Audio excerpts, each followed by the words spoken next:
Okay? So, once again, no, ako nagpasalamat sa oportunidad na makasaysay no, sa Doctrines of Grace nga mo ang total depravity. Na ako yung mga limited nga notes dira, draft, press noon siya, but nevertheless, maoray ato ang or as a guide sa ato ang paghahisgutan na mahitungod sa first point sa Calvinism nga mao ang total depravity. So ang ato ang paghahisgutan naglungkib kini sa tulo ka mga main nga heading nga mao ang atong pag-define kung unsa ang total depravity. Ikaduha, ang iyahang importansya o ikatulo nga mao ang pagsangyaw sa katawhan sa ebanghelyo. No? So mana ang ato ang kumbaga ang atong text, ang atong points magbase nganha. So sulod sa total depravity, ato na tayo mga subpoints. No? Duha ka subpoints diha. Atong hibaw-on kung unsa ang gipasabot sa total depravity ug unsa ang wala gipasabot sa total depravity. Kay kini nga doktrina mao ang common nga masabot or ma-misunderstand sa mga katawhan kung unsa kini mahitungod ug unsa dili kini mahitungod. Ikaduha na ang atong hibaw-on ang paghimugso sa concept or sa termino nga total depravity. Okay? Without further ado, let's move on. So, as what our introduction is telling us, kaganiha, nga ang doctrine of total depravity or ang tulip, ang doctrines of grace, nga or gitawag na to karon nga 5 points of Calvinism, kay gi-acronym na siya sa word nga tulip. Nga kung diin kini total depravity, unconditional election, limited atonement, irresistible grace, and perseverance of the saints. This concept is used to respond sa 5 points of Arminianism. So in other words, kining doctrine sa tulip, though nahitabo na siya in time in response sa Arminianism, but dili bot pasabot nga gimugna lang kini sa pipila ka mga katawhan. But rather, kini ilang pagdipinsa mahitungod sa 5 points of Arminianism nga gihisgutan kaganiha nga kini naglungkib about sa free will sa man.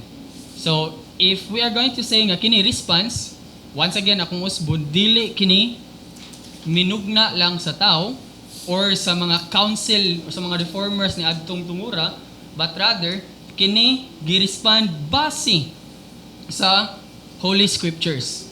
So, there is a straw man fallacy sa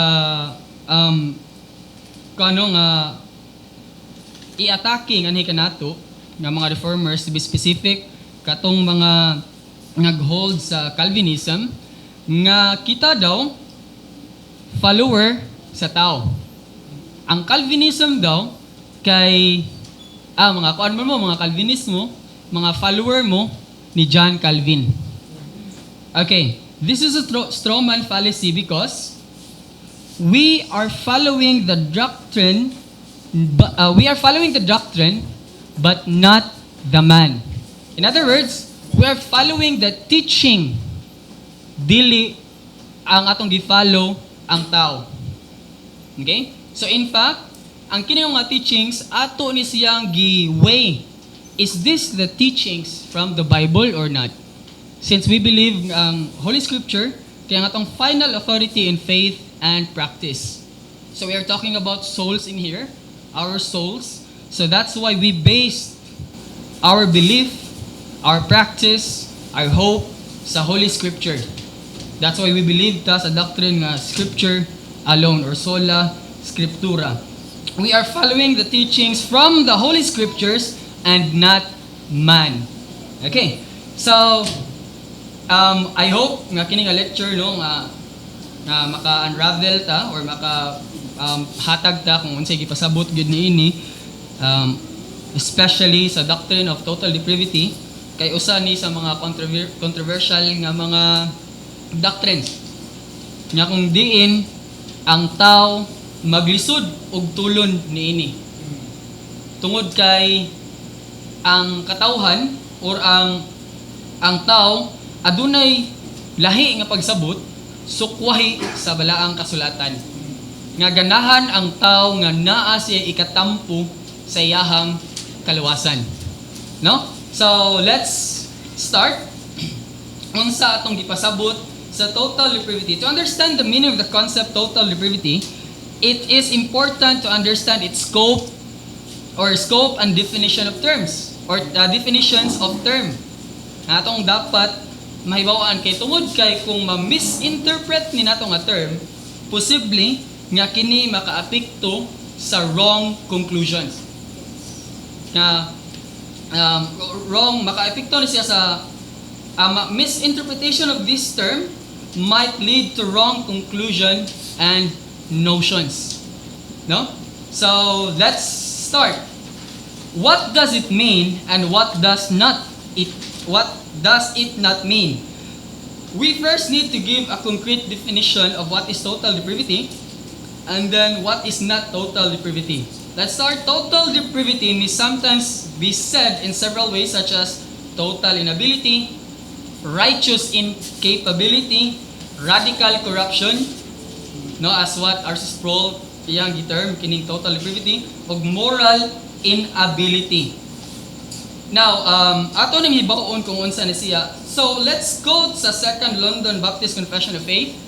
Nga kung diin kini nagisgot nganhi sa chapter 6 of the fall of man, of sin, and of the punishment thereof. Kini makahatag nato og makapatinaw or magpatinaw nato kung unsa ang total depravity. Maybe I will highlight some i-highlight nato ang some sa mga concept na kung diin atong gipangita mahitungod sa total depravity. Chapter 6 of the fall of man, of sin, and of the punishment thereof. Paragraphs 2 to 4. Our first parents, let me read it. Our first parents, by this sin, fell from their original righteousness and communion with God, and we in them, whereby death came upon all becoming dead in sin, and wholly defiled in all the faculties and parts of soul and body. They being the root, and by God's appointment, standing in the room and stead of all mankind, the guilt of the sin was imputed, and corrupted nature conveyed to all their posterity descending from them by ordinary generation, being now conceived in sin, and by nature children of wrath, the servants of sin, the subjects of death, and all other miseries, spiritual, temporal, and eternal, unless the Lord Jesus set them free. Paragraph 4. From this original corruption, whereby we utterly indisposed, disabled, and made opposite to all good, and wholly inclined to all evil, do proceed all actual transgressions. So kini siya, kini nga paragraphs magulagway or makapahayag nato kung unsa mahitungod ang total depravity. Kini di ay naglungkib nga wholly defiled in all the faculties and parts of the soul and body. Kini nagpasabot nga by natural generation, ang tao na conceived, being now conceived in sin because of the first sin done by Adam and Eve. So in the stead sa katawhan, Adam and Eve naka-inherit or naka-commit sa kini nga sin, and by ordinary generation, ang tanang tao sa kalibutan nahimong wholly defiled in all the faculties and parts of the body. Basically, akong gipang-highlight no ang mga words, being now conceived from this original corruption, utterly indisposed, disabled, and made opposite to all good, and wholly inclined to all evil, do precede all actual transgression. Total depravity is the inability of man to do spiritual goodness, which is well-pleasing to God. Because man is unable to come to God for salvation. That is what we mean by total depravity. Nga ang usa ka tawo unable nga muduol sa Ginoo unto salvation. This is in the contrast sa gituhuan sa kadaghanan sa Pelagianism, Semi-Pelagianism, and Arminianism. These are all ang ilahang lens sa pagtanaw sa kaluwasan sa tao kay magbase sa tao. So mo ni, ang total depravity nagsaysay nga ang tao walay abilidad nga muduol ngadto sa Ginoo aron siya maluwas. So that is basically total depravity, the inability of man to do spiritual goodness which is well-pleasing to God, unable to come to God for salvation, since all the parts and faculties of man kay corrupted by sin, wholly inclined to evil, rebelling against God, and servant of sin. So the soul and the body and every part of man, his mind, his will, emotions, flesh, kay mo go against a holy God. That's why ang tao dili makaduol ngadto sa Dios, because ang tao is inclined to do or is biased against himself. Nga buot pasabot or kanang actively rebelling against God. So a rebellion, ang pagrebel kay mao nang act sa usa ka tawo, no? Nga para ang active nga pagrebel sa Dios ba kini lang naghulagway nga ang total depravity kay mao ang of course at magsaysay ta na about sa mga scriptural proofs later. Ang tao kay tungod sa iyang soul and body, every part of man, his mind, will, emotions, and flesh is corrupted by sin. So that is total inability. Sin affected the whole being of man down from its core to out. In other words, why man or why there is actual sin nga nanggawas, nga naitabo, nga nabuhat, nga na-conceive sa mind, it is because of the original sin. Nga in the stead of all mankind, sila si Adam o si Eve mao'y nakabuhat niini. Nya napanunod ni nato, that's why ang tao is ang sin kay it's from the inside out. Not because nga tungod kay nga ay mga external factor nga para siya nakasala. But basically, ang tao kay corrupted or wholly inclined to evil, is corrupted from within. So sin affected the whole being of man down from core to out or inside out. Thus, what is from within manifests actuality. Kung unsay naa sa sulod, ni manifest ni siya or ni padayag ni siya sa gawas. Okay, let's move on. Unsay dili pasabot sa total depravity. Ang total depravity dili ni siya equal into utter depravity. Unsang utter depravity? Nga ang tao kay as wicked as he could be. Dili but pasabot nga total depravity equals utter depravity. Unsay utter depravity? Nga ang tao kay as wicked as he could be. Mao na nga ang katawhan wala ta mag-ingon nga total depravity nga ang usa ka tawo kung makakita sa another tao walay lain niyang tinguha kung dili yang dunggabon or patyon ning tawhana. Because that is not what we mean by total depravity, utter depravity. As great example of R.C. Sproul, no, nga si Hitler, nga usa sa mga hulagway kung unsa ka evil ang tao ba. That's according to R.C. Sproul. Ako lang kuan ang iyahang idea nga siguro sa history wala na tay lain nga makita or usa siya sa mga hulagway sa kung unsa ang tao ba. Pero R.C. Sproul believe nga naa gyapon siya higugma, ako lang ikuan. But I suspect, ingon sa RCS Pro, that he had some affection for his mother. Na siya'y kanang affection sa iyahang ginikanan. So maana nga wata mag-ingon nga ang inahan nga naay gugma sa iyang anak kay di ni tinuod nga gugma.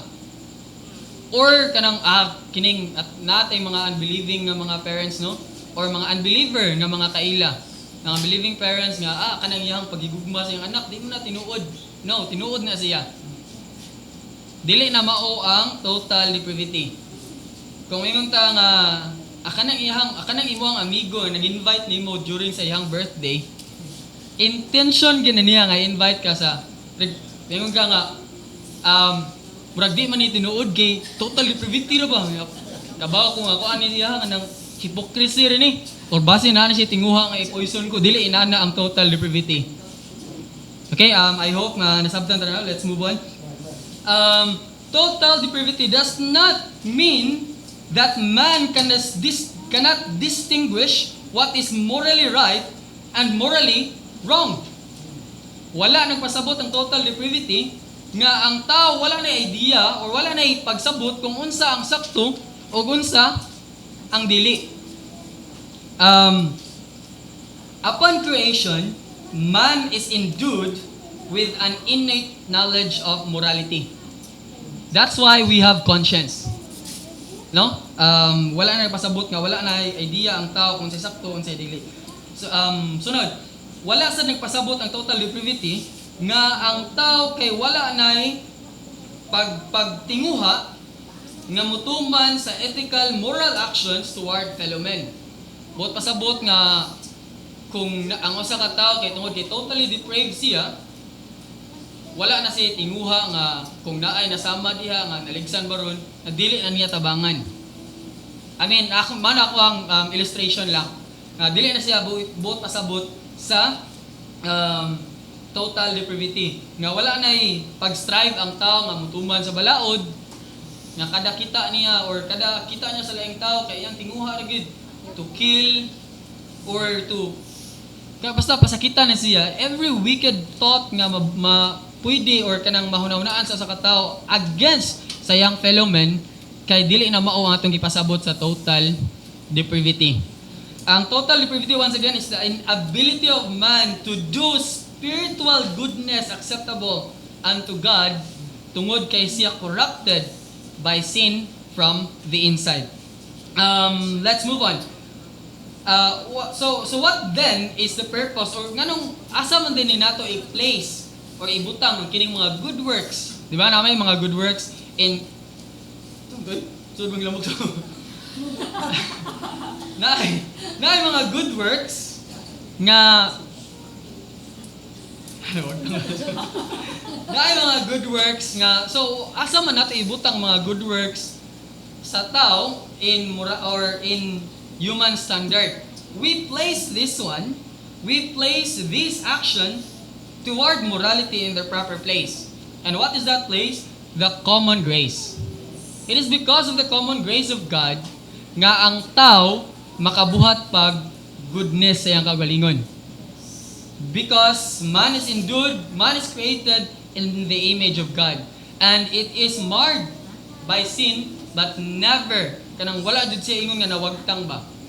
Okay. So, it is approved by God. When I say it, I'm referring to good work. It is approved by God, but never merits salvation. Dili gid siya maka-merit sa salvation. So, in other words, any goodness sa tao kay nagikan sa Ginoo, kunya any goodness sa tao towards morality kay maka-merit sa iyahang salvation. No. Okay, according ni Louis Berkhoff, concerning total inability, man can still and perform natural good, civic good, or civil righteousness, and externally religious good. Okay, let's move on about sa what is total depravity sa iyang origin or sa iyang birth, sa iyang concept. As atong nahisgutan ganiha nga this is in na himugso ang total or na kumbaga na acronym gid tulip during sa Canons of Dort sa ato ang introduction ganiha. Nevertheless, kung ato lang or ang pag-understand kung nganong nahimugso ni nga doctrine kay makahatag nato og kahayag kung giunsa or maghatag nato kahayag kung unsay tudlo sa scripture kay kini nga concept base sa atoang kini giulaan sa dugo sa atoang mga forefathers nga sila nagfight against heresy, uban nila kabawta kung giunsa sila pag-martyr onya. Not only that, but kay bawsad ta kung giunsa pakigbisog sa mga apostoles ug sa mga early Christians nining panahona nga ni shed their blood to preserve such an unblemished doctrine. Now, I'm talking about the the doctrine of total depravity. Nga dili siya kanang nga interconnected sa other doctrines of graces. Nevertheless, sa history, gisaysa na sa ato ang introduction ganiha, nga historically, mao ni ang pagtan-aw sa term, sa concept, or maghatag ta og mga several views kung giunsa pagtan-aw ang man o ang sin. Base sa upat ka mga views nga ato ang pagahisgutan, namely ang Pelagian view, semi or semi-Pelagian view, Arminianism view o Calvinism or ang view sa Calvinism. Nganong importante man nga mahibaw-an tani nga mga views because ang total depravity naglungkib ni siya kung giunsa pagtan-aw ang tao in relation ngadto sa sin. So kanano first, let's have total depravity. Pelagianism. As mentioned, it is this doctrine nga ni-believe nga man can save himself even without the aid of the grace of God. Nga ang tao, ego, or able nga maka-save siyang kagalingon apart. So naay sinless perfection nga pwede mahitabo sa tao, but we know along the way atong pagsaysay sa natay scriptural basis ani later on kung unsa ang status sa tao. Nevertheless, ako lang isaysay kung unsa Pelagianism. Pelagianism also denies original sin. In other words, ang Pelagianism wala siya magtuo nga si Adam kay mibarog as a federal head in the stead sa katawhan. Kumbaga, ang sala ni Adam, iyahato. Wako'y labot ato. No? It denies original sin. This also, ang term sa Pelagianism kay anthropocentric monergism. Ang term kay anthropocentric monergism. Anthropos, which means human. Monergism, which means to work alone. So in other words, ang kining view kay nag-center sa nga ang tao makaya nga mo work sa iyang kaugalingon to earn salvation. So that is anthropocentric monergism. Let's move on to semi-Pelagianism. Semi-Pelagianism, they believe that man inherits the corruption but not necessarily the guilt of Adam's fall. However, this fall is not total. There remains a faculty in humans that is the same as Adam's before the fall. To cut the long story short, Semi-Pelagianism believe that man is affected by the fall, but not in full bondage of sin. So this Semi-Pelagianism, nga they believe in partially depraved nature. Nga po kusabot, man makes the first move nga ni-believe sa Ginoo, unya ang God side or ang Dios na-provoke ani nga response. Mao na nga i-save sila. Tungod kay ang usa ka tawo na faith sa Ginoo, iyahang kaugalingong faith without the working or the work of the regeneration by the Holy Spirit, kay able ang tao nga mo-believe sa Dios. Og tungod ani nga believe ang Dios nilantaw sa tao, wala, ngituo man sa nako. Maybe this is from eternity past or from history and time. Thus, mo ni provoke sa Ginoo nga tagaan di ka grasya. So that's what semi-Pelagianism believe, no? The partially depraved nature sa man, and then man makes the first move, and then through this first move, na-provoke ang Ginoo mo nang nihatag ni kuan siya sa ni response siya. So also, this is as this view believe in synergistic view of salvation. Nga po pasabot, man makes the first move, and then synergism, we know what it means. It's to work together.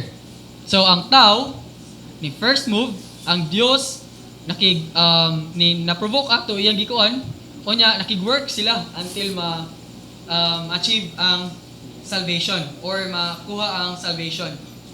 So last view nga in relation sa total depravity and the views of man and sin concerning total depravity, kining Arminianism. Arminianism believe that there is no unfallen faculty within human.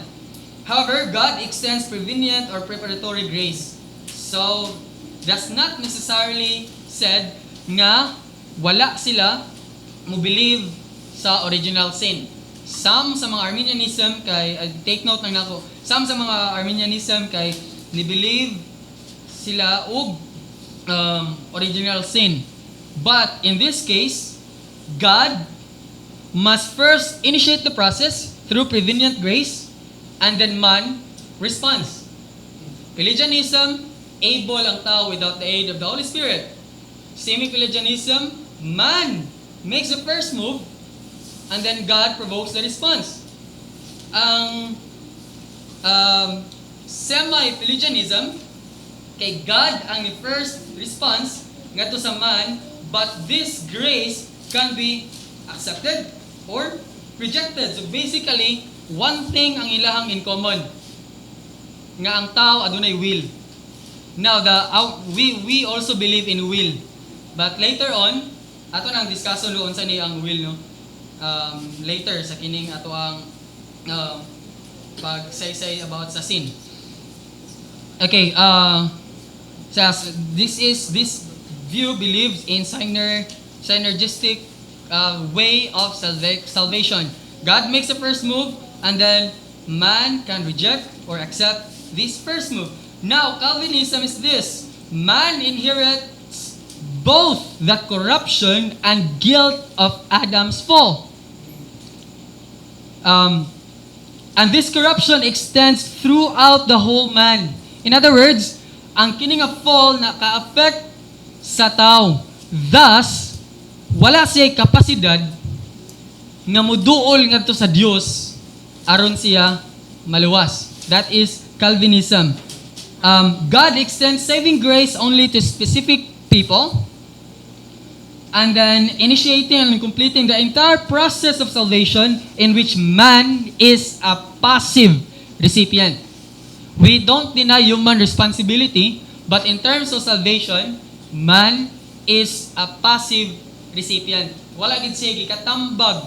No, once again, asa day gibutang nato ang good works. We put the good works in its proper place, and that is common grace. Okay, let's move on. This also, or Calvinism also believe in theocentric monergism. What do we mean by theocentric monergism? God-centered salvation. God-centered alone salvation. So, nakasaysay ta about sa four views sa man. Now, let's go sa mga scriptural proofs nato about sa total depravity.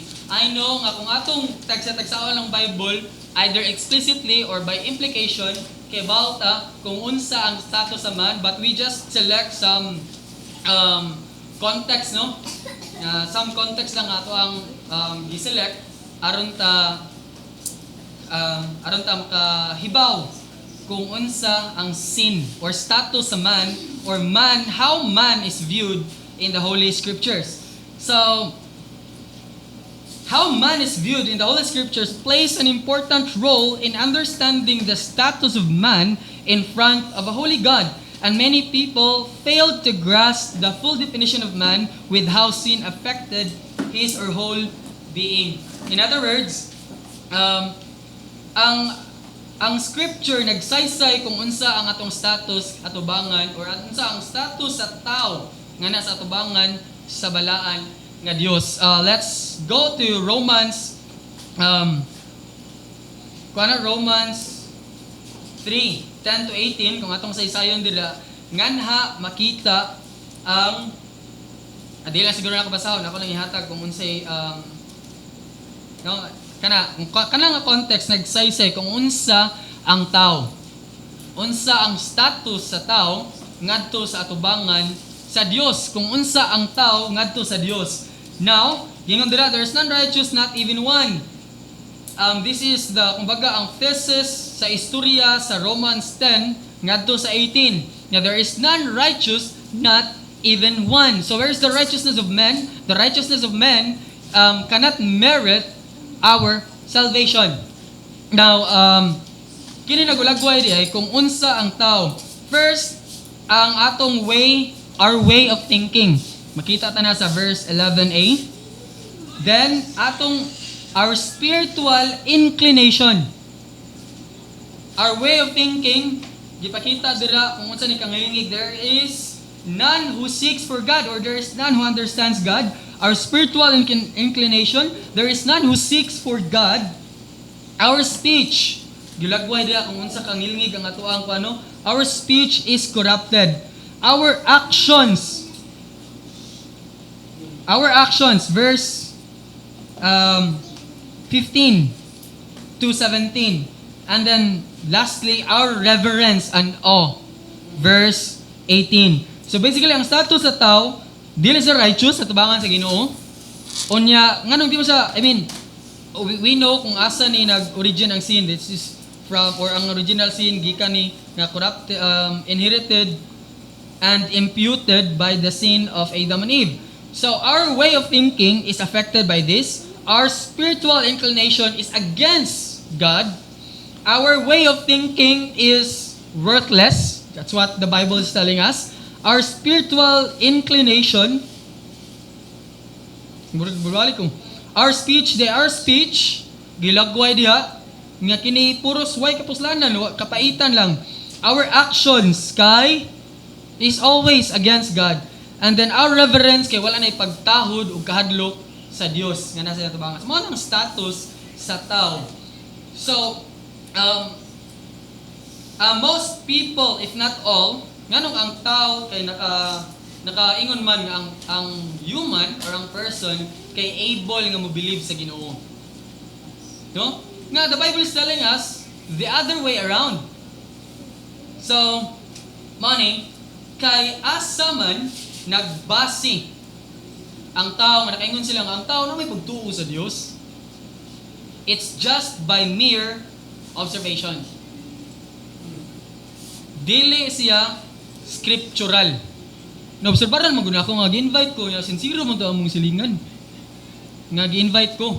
Or ang di akong mama di ay or ang mga parents are unbelieving, sincero man na sila. So, asa man din ni na of course once again ato nagi-place siya sa common grace. By just this ang pagsabot or pagtan-aw sa tao ngadto sa ang pag-view sa tao ngadto sa ang tao nga mi-view sa tao is just by mere observation. If dili magay mere observation, kay let's say it is built or kanang gibase sa Holy Scriptures, but ang lens or ang iyang focus sa pagtan-aw kay dili God, but rather man ang gitan-aw nga unsa ka valuable or something like that sa man. Let's move on. What is original sin? Original sin is the sinful state and condition in which men are born. That's according to Louis Berkhoff sa iyang systematic theology. So in this case, original sin is both inherited and imputed. Inheriting and imputing the guilt and corruption. We can see that one in Romans 5:12. Let me read lang. Akong mga i-highlight lang. Therefore, just as through one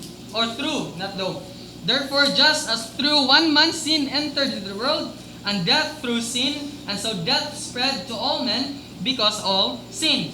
14. Nevertheless, death reigned from Adam until Moses, even over those who had not sinned, in the likeness of the trespass of Adam, who is the type of him who was to come. So the words, i-highlight lang ako, just as through one man's sin entered into the world, so death spread to all men, that is inherited.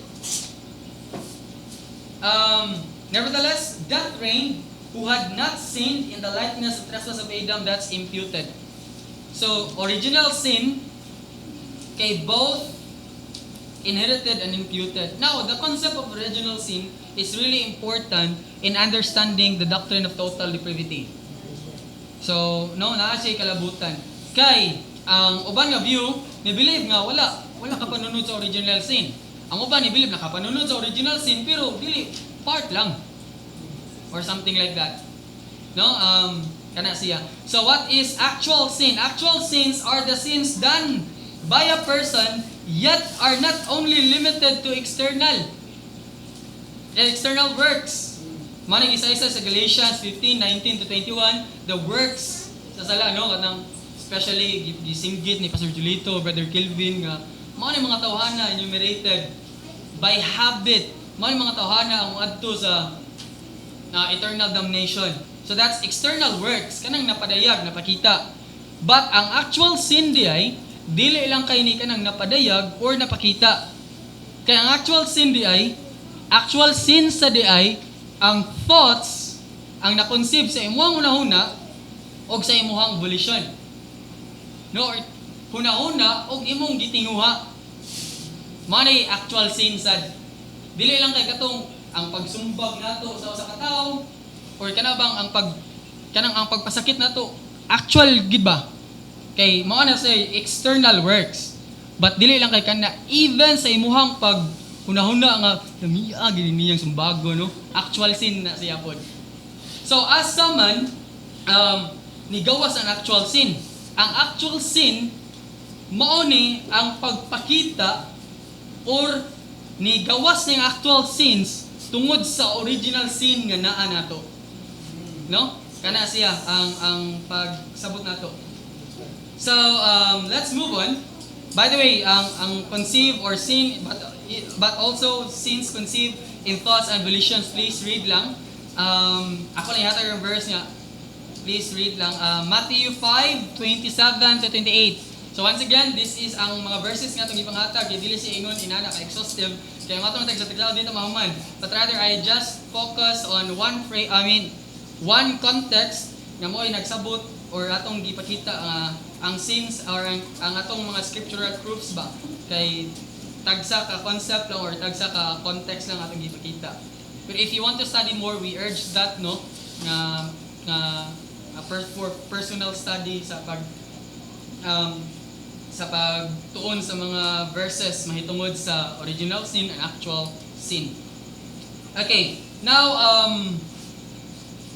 sunod kay ang 4 states of man in relation to sin. Kung status di ay sa tao, kini, ang sin ay original sin o ang actual sin ang actual sin nagikan sa original sin. And because of the first sin of Adam and Eve, nakakuha ta sa original sin in the stead of us in them. So, there are 4 states sa man. And these 4 states kay makapakita sa nato, makahulagway nato kung unsa gidi ay ang tao, unsa or kanang makahatag nato hulagway ba kung unsa ang nature sa tao. Now, sa kining 4 nga states, wala ta nagdeny nga ang man na ay free will. Mao na ang gipanglaban, especially sa Arminianism, about na ay free will. Na ay free will. As if nga kita wata mo believe nga na ay free will. Kita sad Mo believe nga free will. So once again, that's misrepresentation sa atong view. We believe nga naay free will, which sad kanang katawanan ba? Okay, sa una, I also believe in this through sa atong usa ka igsuon nga napakita nato ani nga this view about free will nga ang lens kay man is actually unscriptural. Man-centered view towards sin and man's nature and sin towards God kay all we can say this or are unscriptural. So let's move on. Believe ta nga naay free will. Wa ta mo ingon nga ang Dios ni coerce nato or ni force nato to believe in Him. Nga as if nga ang atong free will kay wala jud. So natay free will. We are neither coerced nor forced to do and not what to do. Only ang atong nature may giusab. Nevertheless, atong saysayon, this is kuno kanang gipangusgan ni Augustine of Hippo, no? So Saint Augustine sa pagsaysay may tungod sa four states of man. It comes by many names, but the concept and idea is still the same. Nga man or the fourth state, man as God created him, or primitive integrity, or pre-fall, and then man after the fall, or entire depravity or total depravity, and post-fall. And man in the state of grace, or begun recovery, or reborn man. And ikaapat kay man in the state of glory, or consummate happiness, or glorified man. So, according ni sa Agustino, wala na ako gikuha itong mga Latin but ako lang gikuha katong mga Pusipicari ato ka lang Englisyon or basta. Okay, so man as God created him is able to sin and able not to sin. So this is found in Genesis 2:16 to 17. Or Genesis chapter 2 verses 16 to 17. If you want to read that one sa kung ganahan ta mo basa, we encourage that one. Kini siya gi-induce siya nga the day nga mo kuan ka ani, the day nga mulapas kani nga sugod, mukaon ka ani, you shall surely die. So wala siya gi-force. They have free will. In the state of innocency, man is able to choose not to sin and to sin. But we know the history. Man sinned against God. So, thus, this state, man after the fall, or man as God created him, able to sin and able not to sin, but they chose to sin against God. Because of this sin, because of the man's fall, this is the second state nga man after the fall. Man after the fall is able to sin, able to sin and unable not to sin. So sa kini nga state, ato na makita sa Ephesians 2:3, Romans chapter katamatang gibasa kaganiha, Romans chapter 3 verses 18 to 3:10 to 18, sorry. My bad. 10 to 18 nga ang tao kay ang iyang tinguha sa iyang kaugalingon is to sin rajud. Is to sin against a holy God. Wala say ability nga dili makasala. But rather, ang iyang free will is bonded sa sin. Walay nag-force niya nga kanang dili siya ingon nga na-force mong gud ko tungod ani, but rather siya mismo sa iyang kaugalingon is bonded siya. Gilagway ni sa I don't know kung hindi naglagway ani. I've heard this one sa atong mga kaigsunan nga susama siya sa abli nga prisuhan.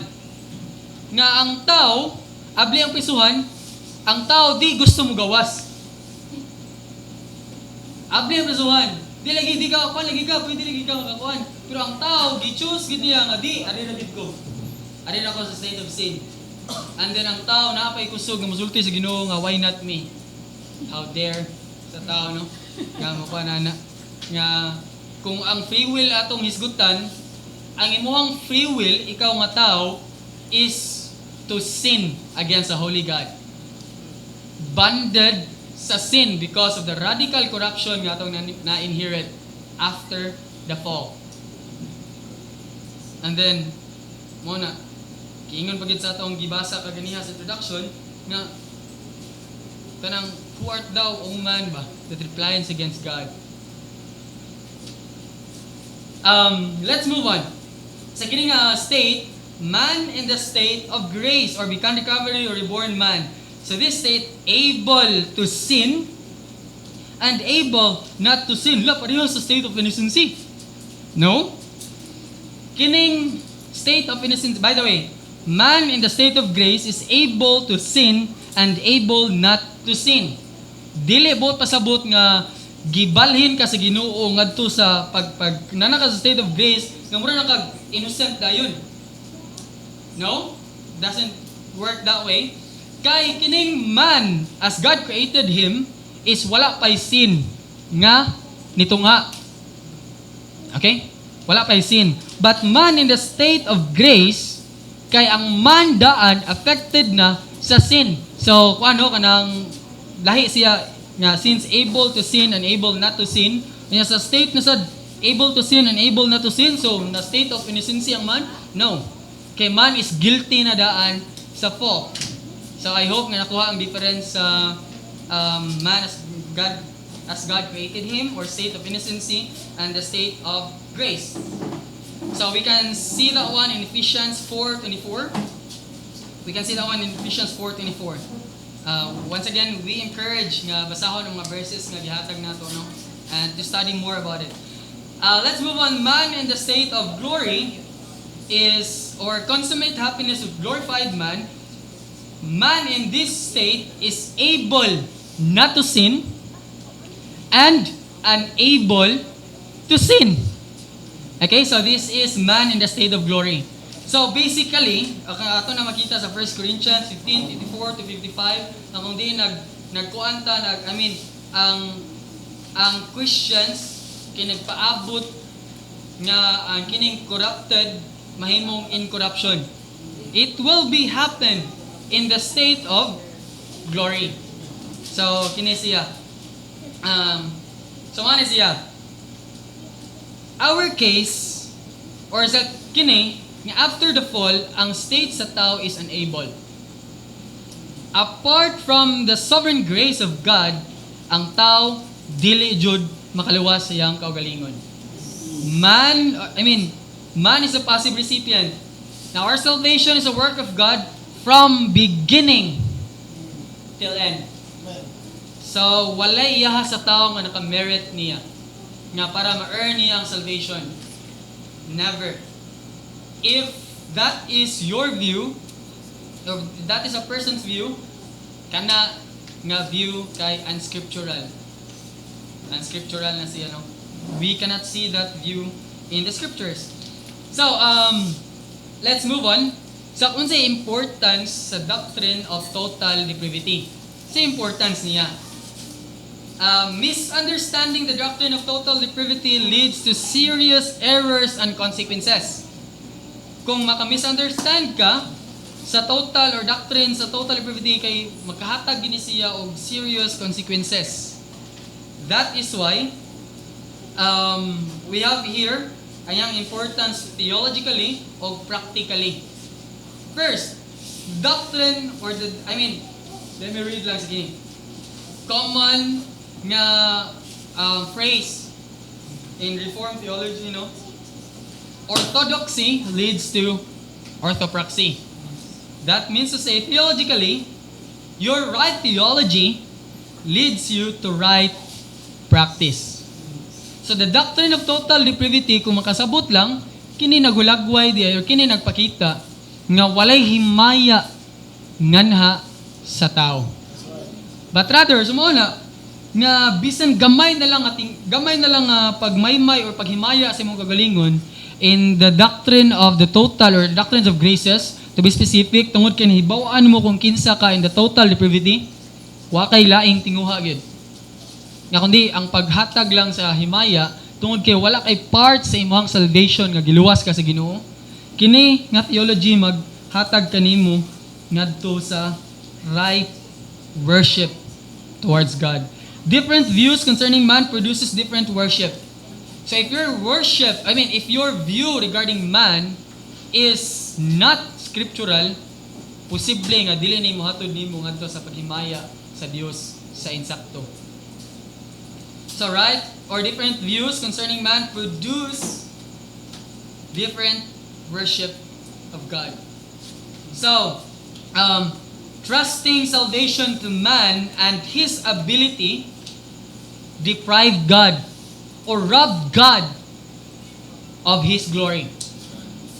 So, trusting salvation to man's ability kay nag-deprive or nagkawat sa Dios sa iyang himaya. So kung ikaw or kung asa ka tao ni believe nga na siya part sa iyang salvation, na siya siguro bisag 1/8 lang or 0.001 sa iyang himaya kay nirab sa Dios sa iyang sakto nga himaya. So sakto nga theology muhatod ni nato sa sakto nga pag-worship sa Dios. Sunod, this doctrine or the doctrine of total depravity kay interconnected siya sa other doctrines. The doctrine of total depravity is not a secluded doctrine away from any other doctrines of grace, but rather interconnected one to another. Fully grasping this doctrine, and talking about doctrine of total depravity, helps elaborate our understanding of the other doctrines of grace. So, theologically, ang doctrine of total depravity is important para makahatag na to elaborated concepts or ideas sa mga musunod nga doctrine. So inana ka-important ang doctrine of total depravity. Okay. So, sunod.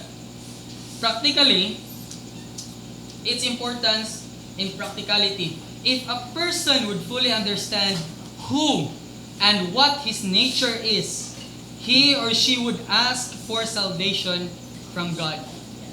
Kung kaila lang siya kung unsa yang nature, kung kinsa siya, kay waylain niyang buhaton. Muluhod siya sa Ginoo og mangayog kapasayloan sa iyang sala. Mangayo og Lord, luwasa ko. Kay nakita na ko kung kinsa ko, unsa ang ako ang kinaiya, unsa akong nature. Lord, kinsay makaluwas na kawaylain. Luwasa ko, Lord.